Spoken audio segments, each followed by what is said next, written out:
पवित्र मकर संक्रांति उपलक्षे ओडिशार समस्त जनसाधारण मानकु मो तरफरु एवं केपी अटेल परिवार तरफरु हार्दिक शुभेच्छा एवं शुभकामना।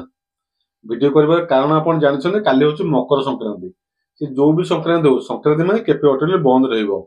वीडियो करी आपण मन पाखरे खबर पहुंचबार छोटिया प्रयास हमरो। काली केपी अटेल बंद रहइबो। हम सेबारे व्याघात पे आमे आपण पाखरे दुखित। वीडियो शेष करा पूर्व गोटे कथा भाई मान सहित निश्चित भाव आलोचना करने चाहिए। जो आम पिला थिलु छोट थिलु मकर संक्रांति माने सकाळ उठिबु बेल गछरु बेल दिटा पारिबु कागज आनिबु खड़िका आनिबु गुड़ी तैयारी हबो। ए जो टंकिका रील सुता सुता पुळा किना हबो गुड़ी उड़ी हबो। एटा थिला आम समयर मकर संक्रांति। किंतु वर्तमान सिस्टम बदली गलानी। आजिर युवपीढ़ी मकर संक्रांति कोन जानि नाहांती। मकर संक्रांति स्वतंत्र महात्म्य अछि। तो से जिन हाथ मझे ब्रह्मज्ञान से जिन आलोचना करनी भाई मान को अनुरोध काली केपी अटेल बंद रहिबो। आम सर्विस व्याघात दुखित। प्रत्येक मास संक्रांति बंद सेमती मकर संक्रांति बंद रहिबो। पुणी परदिन ठू जमी आम कार्य जारी जारी रहुछि।